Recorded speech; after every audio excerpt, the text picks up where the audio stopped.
so all around. He is the co-editor of the recently published New Studies in Dewey and Education, Democracy and Education Revisited, and I believe that Jim Garrison also contributed to that volume. Professor Neubert also focuses on cultural and political issues related to the philosophy of education, and he's been deeply involved in international teacher training, which is also pretty important to what we're talking about now. You know, our theme tonight, again, is democracy and education in the age of Renascent nationalism. And there's an overriding question that suggests, which I think we'll approach in different ways, which is whether democracy is under threat and how we sustain democracy. And has been mentioned, this wasn't originally planned as a remote event.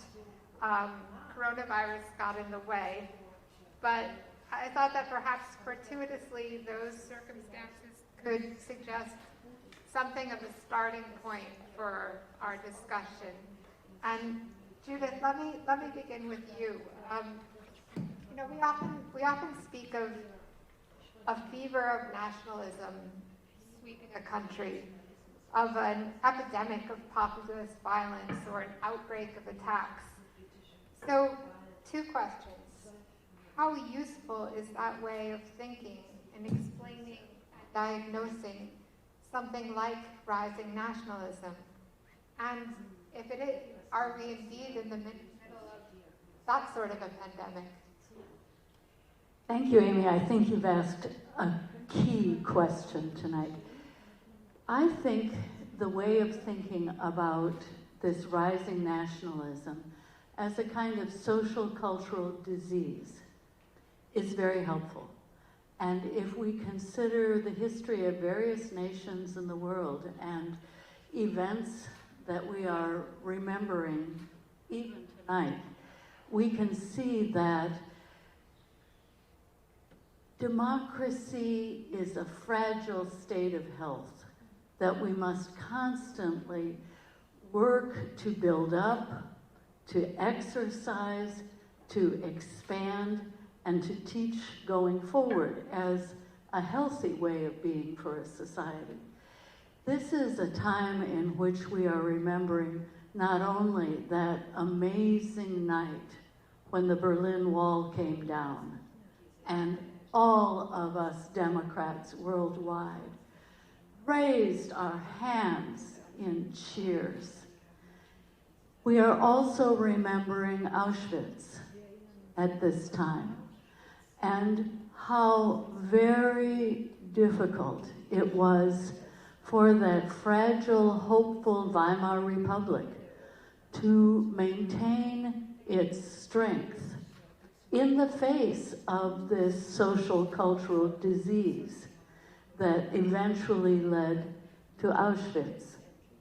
We're also remembering a history of renascent racism in the United States of America that has troubled our republic at intervals throughout our history, from our very beginnings in 1619, when the first African American people were brought as slaves here, to the times when Martin Luther King Jr. was marching 50 years ago when he was taken from us. And people were saying in a spirit of hope, we can get past this disease. We can heal. But it's going to take a commitment from the citizens of this society. We need good leaders, but good leaders can only do so much. It's the job of citizens to rebuild that spider web, that fragile web of democracy every day. And of course, in troubled times like this, we all need to become the active weavers in small ways to say, we will not live in fear. We will not allow people to, in our name, make it hard for the friends we need from around the world to be part of the conversation with us. As our dear colleague and friend Naoko Saito has been blocked from coming to be with us tonight from Japan. So I think I join with other members of the panel in saying we are determined on Naoko's behalf to say our hearts are with the people of Japan, our hearts are with the people of Italy and South Korea and China and the other countries who are even in greater struggle than we are right now. And we are determined together to say, we will respond with care and we will work to help each other heal. You know, when you mentioned the whole web of connections, I also thought of contact tracing, which we've heard so much about, the way epidemiologists trace those. And Thomas, I wondered, you know, last month in Hanau, near Frankfurt, a gunman killed 9 people. He had a manifesto that was full of all sorts of conspiracy theories, saying that his aim was to kill as many foreigners as possible, and his idea to clean the world, particularly of Muslims. And there was also misogynistic language that paralleled what's seen in different online groups in the US. Was Hanau, in the terms we're talking about, was Hanau a symptom, and of what? And in which direction does the infection run?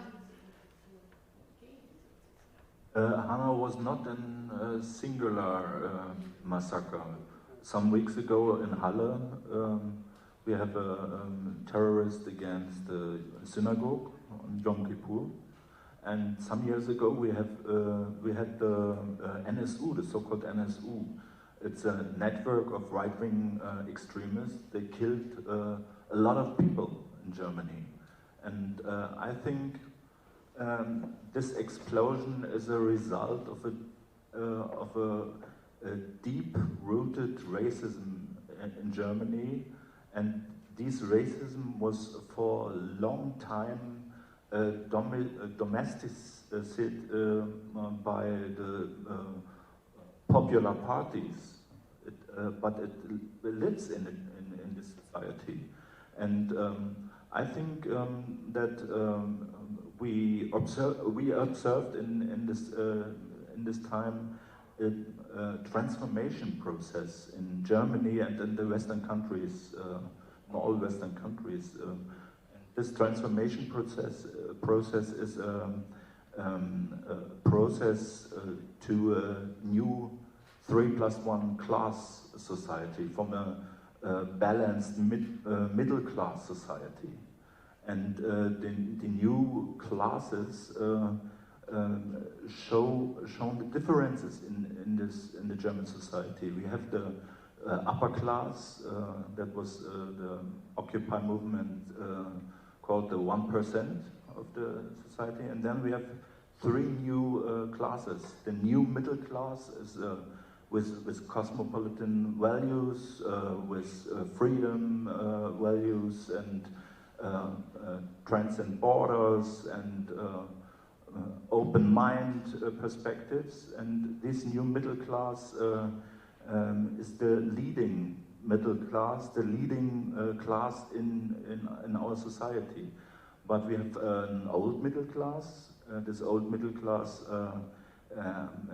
have very great problems because they have security and order as values, and they have no so much cultural capital and so on, and we have the precarious underclass. And it's what you're saying in a way with this idea of the health of a democracy, that something's out of balance. The same way somebody's health can be out of balance when there's too much or too little, then that's also part of a healthy democracy, is a healthy society that's in balance in that way. I observed that this situation is a polarized situation, and not and result.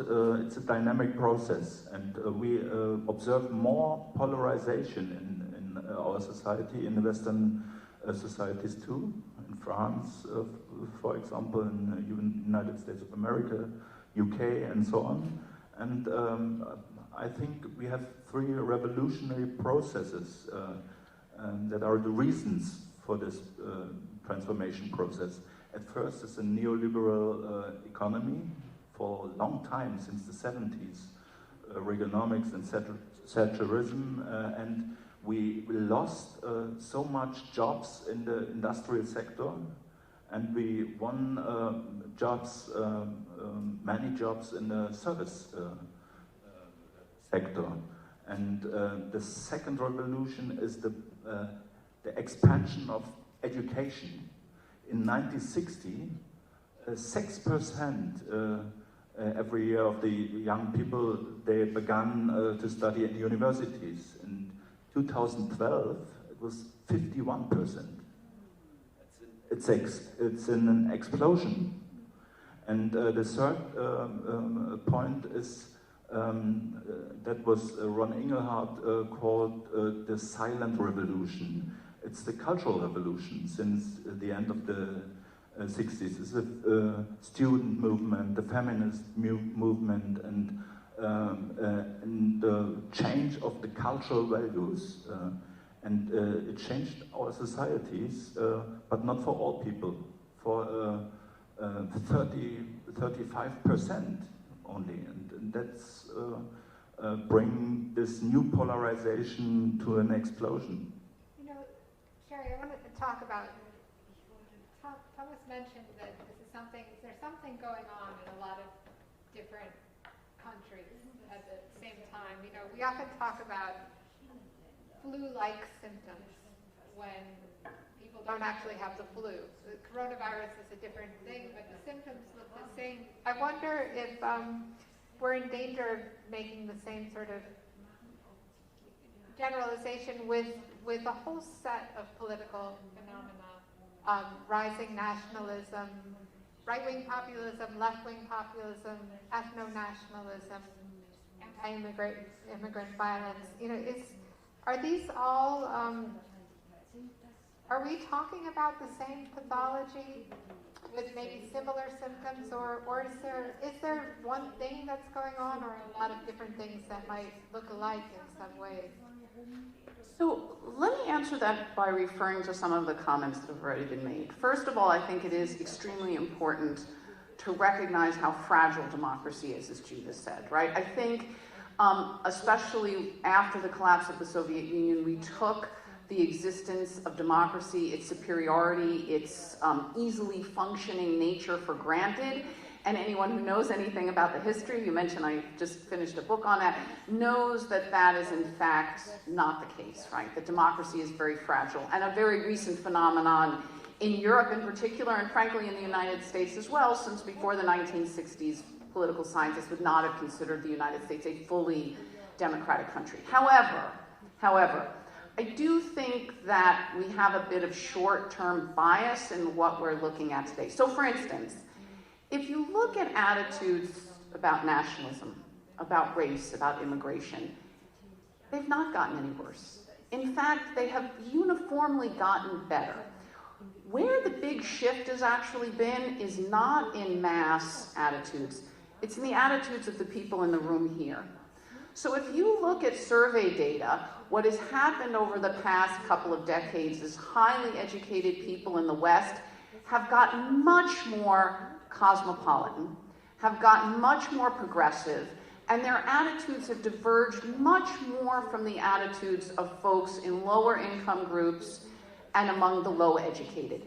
The divergence has not been in greater nationalism or prejudice among average citizens, but in greater cosmopolitan, if you want to use that term, views among the elites. So that is a very important distinction to be made, because it's very easy, given the prevalence of violence in some societies and given the rhetoric of populist politicians, to assume that there has been a huge shift in mass attitudes. Not true. There is not a single survey that you will find that shows that racism, for instance, in the United States has gone up over the past decades. It has gone down consistently, even among Republicans. In a place like Germany, a lot of what is going on is a conflation to some degree of things that are going on in the East and the West. AfD votes are relatively low in the West. They are very high in the East. German citizens in the West also have gotten significantly more progressive on a whole variety of issues, from immigration to moral values, all kinds of things over the last decades. But you've incorporated people who did not have that democratic background, who did not undergo the progressive revolution from the 1960s. And so you have, again, a variety of things going on that it's easy to conflate rather than understand different stuff. So absolutely problems. Would never want to downplay, for instance, particularly violence among right-wing extremism, which has fed off the fact that it has been legitimized by certain politicians and legitimized by the ability of these people to share their thoughts and beliefs online and in other ways. But we need to think carefully about what's going on if we want to be able to come up with the right solutions to it. There's some optimism in what you're saying, but in a way, while explaining why one issue might not be as terrible as it feels, it seems you're talking about another issue, which is this very divergence. And is that itself a cause of, is that itself something that puts democracy on shakier ground? So, I mean, presumably this is something we can talk about amongst ourselves, but this is a very bad trend. Even if we all agree that the attitudes that are now commonplace among the sort of elite are good values, a divergence between the elite and the average person, between politicians and voters, between the educated and the less educated, between people in cosmopolitan cities and in peripheral areas, this is a problem for democracy. If you look at surveys, voters who vote for populist parties continually express anti-establishment views and a belief that the elites are out of touch. They are on some basic level. And it's very hard to devise solutions to problems if you have no sense of what they are. So to dismiss the concerns of the people living in rural areas and in peripheral cities and without college degrees from Harvard and elsewhere, that's not helpful. That's not what's going to make democracy more robust. And so the lack of connection, or rather the increasing divergence between certain sectors of society, is indeed a significant problem for democracy. Stefan, in recent days, on this point, we've been told to educate ourselves about coronavirus, and it's easy to see the connection between public health and education. Remember to wash your hands. Yeah. But what at heart is the connection between a democracy's health and education in that way? Well, maybe let me first of all comment a little bit critically about this metaphor we are using all the time, that the right-wing populism or Renascent Nationalism is like a virus attacking us. I understand what you mean by it, and I share your sense that you have. But I'm always a little bit skeptical about biological metaphors if we want to explain social and cultural and political things. And a virus is a danger that comes from without. Right-wing populism and new nationalism is something that comes from within ourselves and our societies, from the middle, and that's the important point.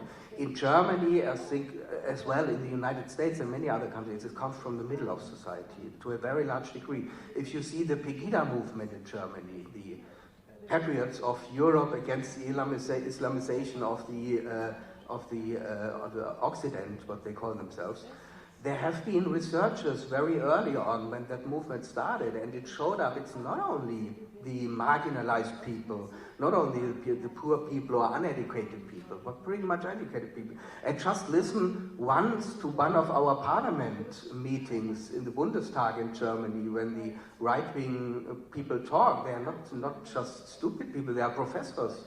Many of them in the AfD are from the academic area. So I think we need to clearly understand that this is a problem that comes out of democracy itself.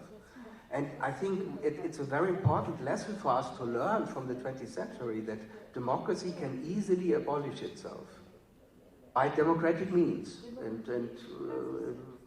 And that's what they're trying to, that's the trick they're trying to play. In Thüringen recently, they tried to use democratic means in order to demolish democratic institutions. Well, maybe explain what, I don't know if everybody's, the situation in Should I explain? Yeah, well, there was an election in Thüringen, which is one of our states, and the very right wing got 23% of the vote, and they are really very right wing. They are inside the AfD the most Nazi orientation. And the leftist party was also strong, even stronger than the right wing, but in between, the old bourgeois parties got only little votes. And 10 days before the meeting in the parliament, the right-wing leader announced, we will support a person from the other bourgeois parties if they present themselves and let themselves elect against the leftists. And then there was the election, and somebody from the liberals was elected. They only got 5%, and the huge majority of their votes was from the right-wing, which are very much extreme. So nobody got a majority, and then there was a question of whether there would be a coalition with extreme. Yeah. And they easily did it. And of course, 48 hours later, it was a huge scandal. And but it showed how naive sometimes politics is to get into that trap unreflectedly. And Jim, let me go. I do want to not lose sight of the question of education, since that's, one of the real parts of this puzzle. I mean, different challenges to democracy call for different kinds of education, different responses in terms of education. Does education naturally support democracy, or not always? I guess the first thing I'm going to have to say to you is that it was indicated in the introduction is the entire society and all of its institutions educate. And they educate, they provide civil and citizenship education. Schooling is only a small and intentional part of that, one institution. Much of that sort of education is in fact unintentional, unplanned, unreflective, and largely unaware. These are standard bromides for those that do research in civil and citizenship education. And it has to now be pointed out that much of this education disables those that receive it. I'm currently teaching a text entitled Deculturation on the history of stripping people of their cultures in the United States, particularly beginning Asian immigrants, those south of the border who I would remind you at the start of the Mexican-American War. At that point, right, the Battle of the Alamo took place on Mexican territory. There has been long and continuing efforts to deculturize people, of course in the case of African-American slaves, not to educate them at all. So the sad thing that we have to acknowledge is if the whole culture educates, much of it unintentional and learned unintentionally, wherever there's education, there's always the potential for miseducation. It's a difficult thing to accept, but we need to. Yes, there is a kind of education that actually works its way back to the original metaphor. And as you might expect, John Dewey is well known as the primary leader in many ways of so-called progressive education that did well in the 20s and 30s, but waned under the pressure of the Cold War. Since 1980, with the advent, as we've already heard, of both the Reagan administration in the United States, but also the Thatcher administration, the United States for a number of years was a recipient of standard-based education. Teacher-proof curriculum, you heard that phrase correctly, by the way. That's where I entered this field. They were doing teacher-proof curriculum. with heavy emphasis on standardized measures of productivity, the same way the United States fought the war in Vietnam, a body count, a measure of productivity that ignored some of the deeper and richer values. A Deweyan education, one of the heavy debates in citizen and civic education is, do we just teach them the formal facts? This is pretty much what you're going to get in schooling in many typical situations. Or do we provide them an occasion to experience democracy? Well, interestingly enough, the European Union in 2018, using results from the International Civic and Citizenship Education Study, took as one of its conclusions is that open, active learning environments were best for democracy. They did that on the basis of that study and the empirical data that was provided, which are literally short books of data.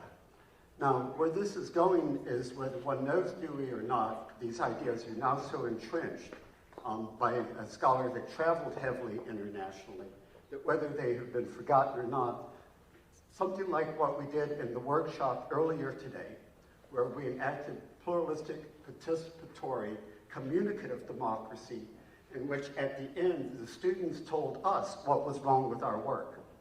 That was an assignment that was given them. What you get then is a communicative democracy where different people can co-create knowledge. So here's, do you want me to stop or connect? I can't connect to your original metaphor. Would you rather I stop? I'll stop. Okay, the original metaphor is this. Dewey understood Darwin early, and many people I've referred to Franz de Waal in studies of our similarities to bonobos and chimpanzees. Daniel Dennett in Darwin's Dangerous Idea. In part for his refutation of Dewey's bulldog, Huxley. The lesson that he would have us learn in an essay called The Influence of Dewey on Philosophy, by which Dewey meant love of wisdom, which is always beyond knowledge, is that we live in an aleatory and ever-changing and threatening world. If you do not evolve in this world, you will become extinct.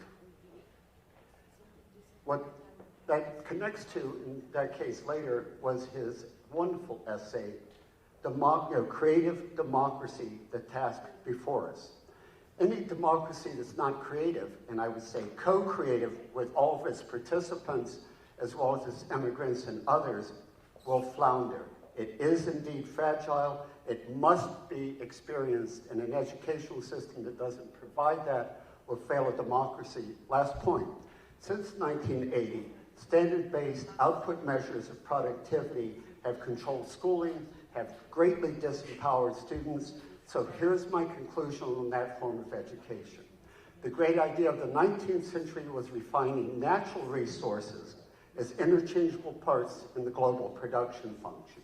The great idea of the 21st century is refining human resources as interchangeable, standardized parts for the global function. Thank you.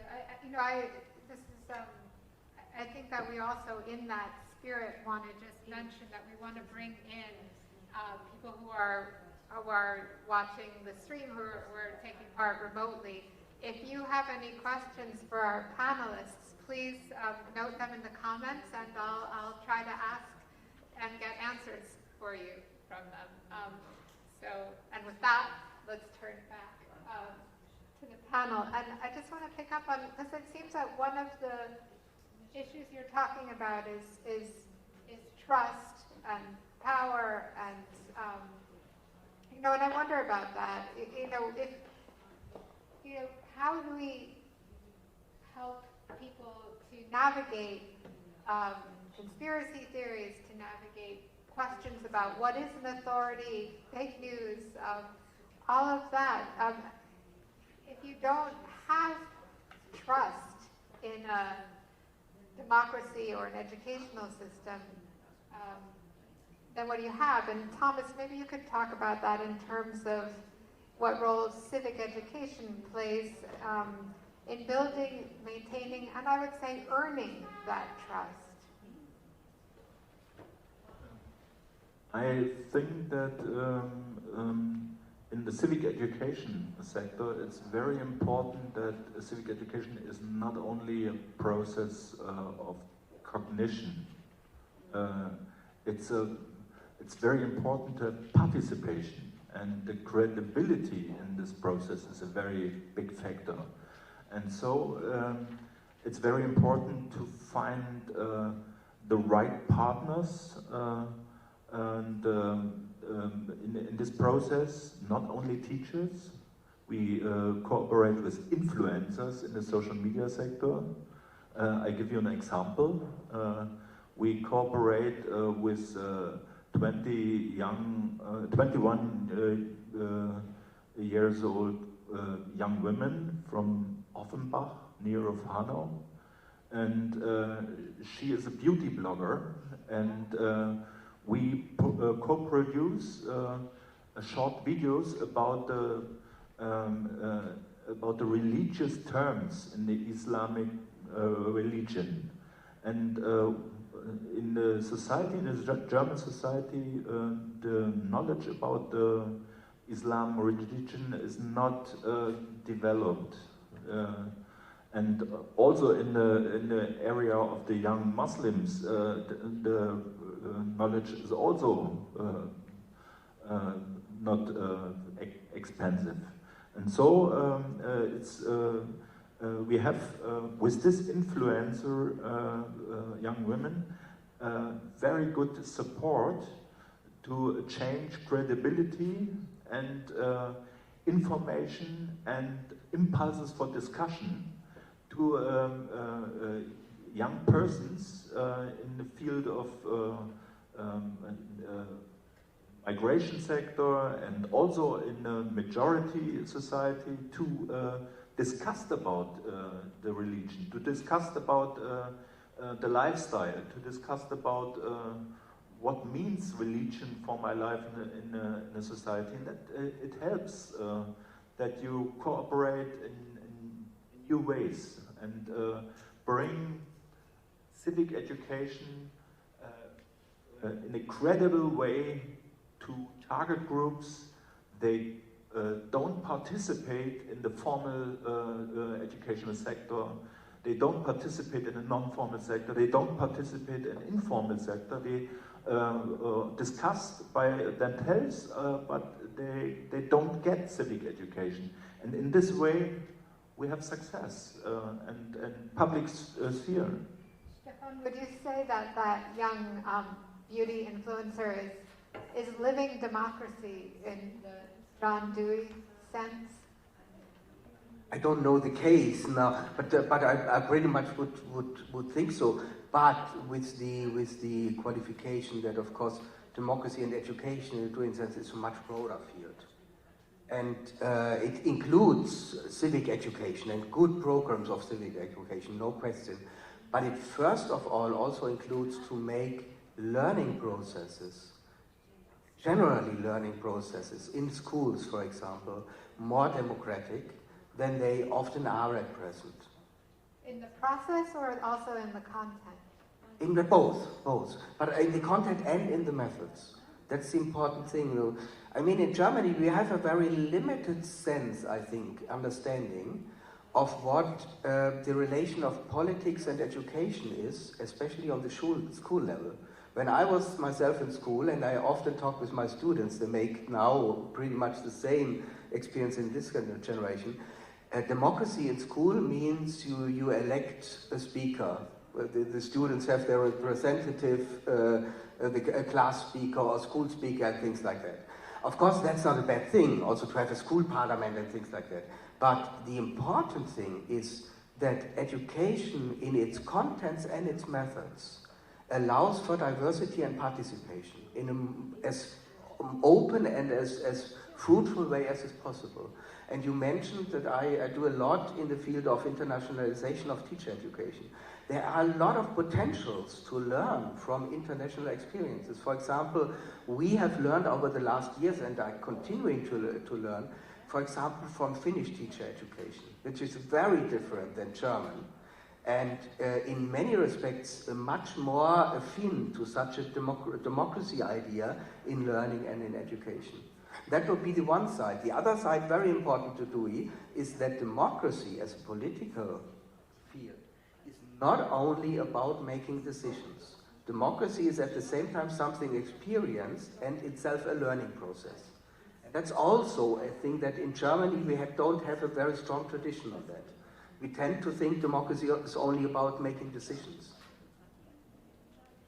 And that's where John Dewey's ideas have life for us still. The idea of democracy is more than the idea of voting or serving on juries or having one's property rights enforced by the courts. It's a way of life, John Dewey said. It's what many of us call deep democracy. And this experience is an attitude toward other members of one's society and really toward nature as well. This is why the beauty-loving young woman seems to me right on track, because we share nature together across the lines of our cultures and of our different positions in our society. Sometimes we are so divided because we're just so busy running around filling appointed roles. But when we do that, we're not taking time to become good neighbors to each other, good participants in this web of life, good citizens, really, because we don't know each other. We don't know each other's stories. We don't have a sense of how each other's lives go. When Jim and I were in Mexico last week at a conference, we heard from a young philosopher who runs philosophy cafes, where indigenous men typically participate at a coffee shop, and maybe they come already with a question they want to discuss, or maybe he suggests something that he thinks is important, but then he steps away. The whole idea is to talk to each other. And when someone else in the room, maybe one of us women, heard this, we said, good idea, but what about philosophy kitchens? So what about going to the places where women comfortably talk with each other, when they're in the process of making and doing together? And maybe if the men are good cooks too, they can come. But the whole idea is to spend time together, to learn each other's stories, to engage in the practical processes of spinning that web of life together as a community. And on the strength of that, then to be able to stand for the kinds of educational processes with young people that are so important, and to stand against those who would steal our societies and our cultures from us, claiming that they're engaging in democratic processes because they too use the vote, they too run electoral campaigns, but where the attitude is totally undemocratic. Ultimately, the only way we can defeat these imposters is to say, we stand together as citizens who know each other and care for each other across these lines of difference. And we are determined to heal at all the levels the problems in our society that keep us from being as effective as we can. You know, it's so interesting because you're talking both about connection across lines of difference, but also a sense of citizenship and belonging. And Sherry, maybe you can talk about, is there a tension there between this idea that we can become better democratic citizens if we cross borders, but somehow borders and citizenship, those are ideas that go together in some ways. So, a bunch of different things. First, political scientists, that's the field I come from. We don't talk much about Dewey, but we do talk a lot about Tocqueville. And Tocqueville's view was that what made democracy possible and functioned so well in the United States in particular was the fact that people participated in all kinds of non-ostensibly democratic procedures, right? So it wasn't just that they voted, it's that they joined together to do all different kinds of things. And it was by coming together with your fellow citizens to build houses, to go to churches, to organize sports leagues, that you learned how to interact with your fellow citizens, you learned how to compromise, you learned how to bargain, you learned what different members of communities were like, and you learned, therefore, not necessarily to adopt their views, but that they were legitimate interlocutors in this larger project of democracy. To get back to your other question, look, democracy and other things that we like welfare states, these are national projects, always have been, and probably always will be.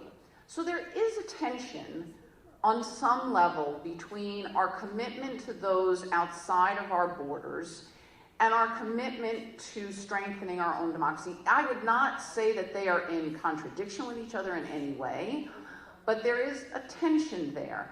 And this gets back, I think, a little bit to some of the things that we talked about at the beginning, right? Which is that folks like us who are highly educated, who travel to conferences in Mexico, who speak foreign languages, who have friends all over the world, those borders that define our countries are really less important to us.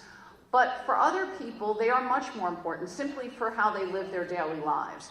And that difference has become really much greater over the past several decades. And it has really created a tension, I think, within many Western societies in figuring out how to make different kinds of diversity work. That is the challenge of democracy in the 21st century. And I think, again, as my fellow panelists have said, learning how to interact with people from different backgrounds and with different views is necessary. The more diverse your societies are, the more necessary those kinds of interactions are. They are not easy interactions, I would point out. It is much easier to have conversations among ourselves. We all share pretty similar experiences and backgrounds, despite the fact that we're from different countries and different disciplines. But it is necessary to foster those kinds of interactions if we are going to have the kind of diversity that ostensibly we all say we want. Thomas, it looked like you were about to say Yes, something. I share this point because I come back to the differentiation of the society.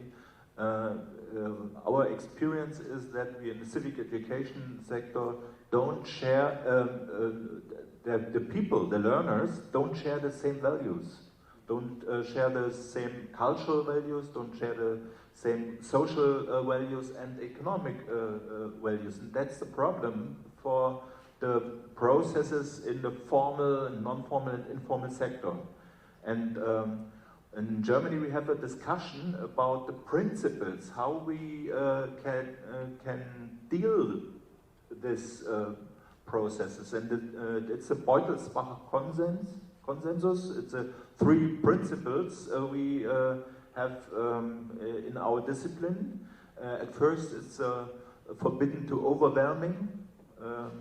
And it's important in civic educational processes that the learners build your own opinion. And the second one is a controversy principle. It's what is controversy in the society. It must be controversy in the educational process. It's very important. And the third one is the subject orientation. It's very important that in the result of the civic educational process, the learners make a decision what is relevant for my own political life. And that means these 3 principles. It's very actually now in a situation when the society make this differentiation process. I have a question that I think is sort of for you, Jim, from one of our participants, which is in a nation in which federal laws require annual standardized testings in schools, how do we return to a Deweyan view of education? Teachers had been decoupling from the system in the United States from the common schools in the 1830s to the present moment. That is the basic answer. We know why teachers want to teach. They want creative autonomy in the classroom, and it is a caring profession. They want to connect to their students and make a difference. You can either see how very beautiful that is, or you can think they're naive. I do not think they're naive. It is well established, there's a whole literature on this, that creative teachers decouple from the system. And surprisingly enough, the test scores for those that do decouple and don't teach to the test are actually better. And you could see why. Because you engage their minds, you engage their bodies, you engage their passions. I wrote a book entitled Dewey and Eros. Well, if you really want to go back to the basics of education in the West, you would go back to the Greeks. You would educate Eros to desire the good. And there's not a parent in this room or out there that doesn't know if their child truly passionately desired the good, other things would take care of themselves.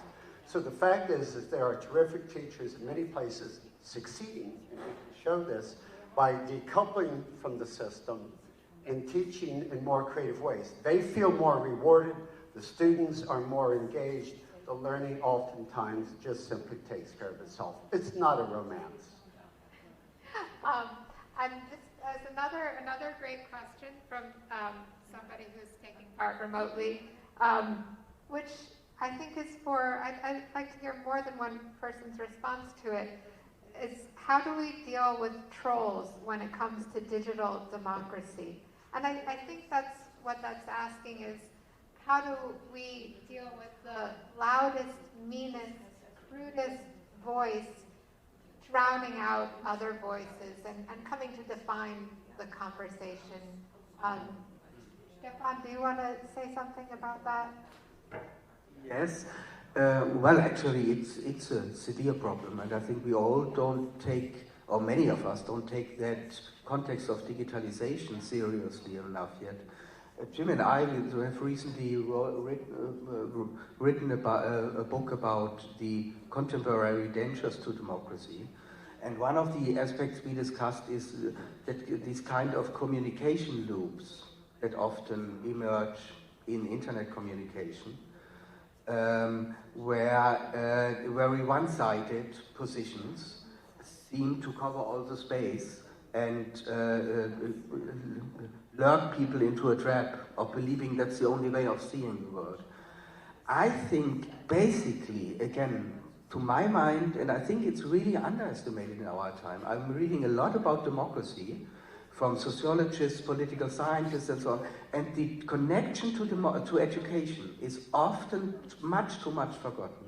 I think to counter such tendencies, it's the first challenge for education. And of course, that means digital education, to educate the young in ways that they can critically and reflectively position themselves towards media, social media, and so on. But it's also in the sense that only education can teach people to experience democracy firsthand. And with the sense that it's not only the voice of the majority or of the loudest, but it's that the diversity is resourceful and valuable. And Judith, it looked like you might want to say something. Well, I wish I had a good solution. Let me say two things. We have to learn, and we have to teach our neighbors, and we have to teach our kids to know who we are, and to know what our value is, and to stand rooted in that value, so that we become hard to bully. In the sense that it's hard to get too into the core of our being and make it difficult for us to breathe, difficult for us to continue to speak up and stand up. I look to the example of someone like Greta Thunberg, for instance. The President of the United States of America has bullied her on Twitter, and she stands up with her sign every day in spite of that. At the same time, I do not think democracy is the same as anarchy. I think that there are responsibilities not only of government, but also of for-profit corporations and not-for-profit agencies who are hosting the various communicative platforms to set certain standards of civility, of decency, and of truthfulness, and to enforce those standards and to educate their users about them. And if all of these responsible parties step up and do their jobs, then it will be very difficult for trolls of the kind you're describing to continue to play this kind of role internationally, as well as in America's national elections, and also even in high schools where kids are being damaged by others' remarks. You know, I've got another great question that's related to this, and it's mentioning that that recently Angela Merkel acknowledged that Germans who are people of color were asked on a daily basis where they came from, even if they were, how in this way of all these voices, how can we successfully address diversity in democracies on a systematic level? It's very important that all members of the society have their own voice to intervene in the public discourse, and we need an atmosphere and a culture that is normal, that we have this perspectives in the public discourse, and so I think the digitalization process, it's a challenge. I think it's not only a question of regulation of the platforms. It's not only a question of enlightenment the users. It's educational processes for the multipliers. We have the problem that in the schools, the learners don't make a difference between analog and digital. But the teachers do this. We need teacher education at first, and not only media education for the youngsters. And for the youngsters, it's very important that they must have a critique as a constitutional factor in this educational processes and media. Critique is an aspect to make differences between my own position and the other position, and to organize the discourse, fair discourse. But for the teachers, it is so important that they are very educated in these questions. And in my view, in Germany, is a very great problem. You can be a teacher in Germany without Abschluss, an examination in your study. That's absurd. You know, amazingly, we only have a few minutes left. So I want to go back a little to our circumstances tonight as well. You talked about having sort of the normal situation for students.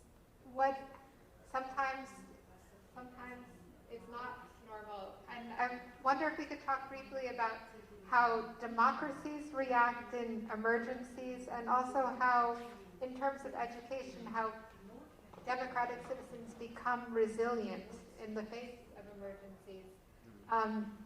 Sherry, maybe I don't know if you have any historical perspective on that, or if anybody else wants to. Stefan, it looks like you might want to jump in, or. So one thing that I think this particular crisis has pointed out is that potentially democracies have a huge number of advantages over dictatorships. The desire to suppress information, the fear of people about being open about problems and about needs that might reflect badly on them or on politicians. These are all things that we now know hindered an effective early response in China where the virus had its start. That said, as you kind of point out, emergencies kind of reveal the fault lines and weaknesses in different types of systems. So I would guess, based on no epidemiological, it's such a mouthful, knowledge whatsoever, that there will be very different fatality rates in different societies depending on not only how robust their healthcare systems are, that's the first thing, right? How much coverage is there, how efficient are they, but also on how much people trust their governments and how much people trust the experts that are acting on behalf of the public good. Right? In places where trust in government is low, where trust in experts and elites is low, I think you're going to see a lot more difficulty dealing with this crisis. So, my prediction would be Sweden is going to deal with this better than the United States because it has a better healthcare system and because people still trust their government and officials who go out and say, look, you should do X, Y, and Z. In this country, we have had a real decline in trust in institutions. This is going to complicate the process of dealing with this crisis. So I think this crisis has revealed some important differences between democracies and dictatorships that we always knew were there, but you see them more clearly at some inflection points than others. But it's also going to reveal, I think, some of the underlying weaknesses, not just in healthcare systems, but in the relationships between governments and their citizens. That's so interesting.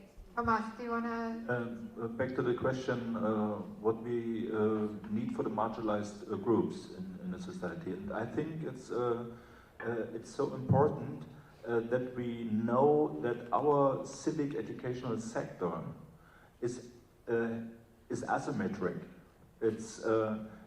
Privileges are in the systems, and what we need is to open the platforms and to share their resources with marginalized groups. We have a project in this year from microfinancing for POC groups in Germany, and it's not a governmental process. It's a bottom-up process. We have a jury from young people from the POC civil society that Sherry was talking and about.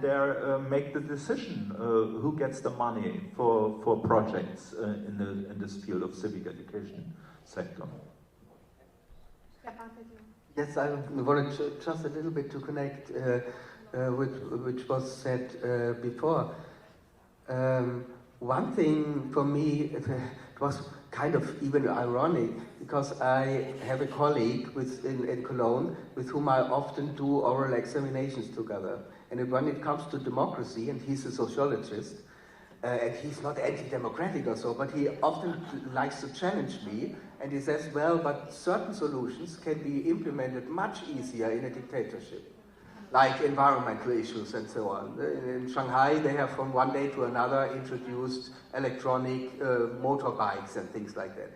So, and my answer normally is yes, but if it's not participatory, then it's less sustainable. In the case of Corona, you have seen where dictatorships are really doing bad, when the necessary thing is not top-down, but bottom-up processes. And that's really where they made these serious faults, because they didn't even dare to communicate what's going on in the place to the central because of the hierarchical structures. And so that's an example for this field of problem solving that democracy is much, but I share your impression that some democracies like Sweden will do easier like the United States because they don't have this huge gap and polarization. This question of fault lines. I think we may need to wrap up. I'm not sure of the time. We have so much more to talk about. I'm so sorry, but I feel like I've learned so much this evening, and I just want to thank everybody here, Jim, Sherry, Stefan, Judith, and Tomas. Thank you so much, and also thanks to everybody who took part and was here remotely. Thank you.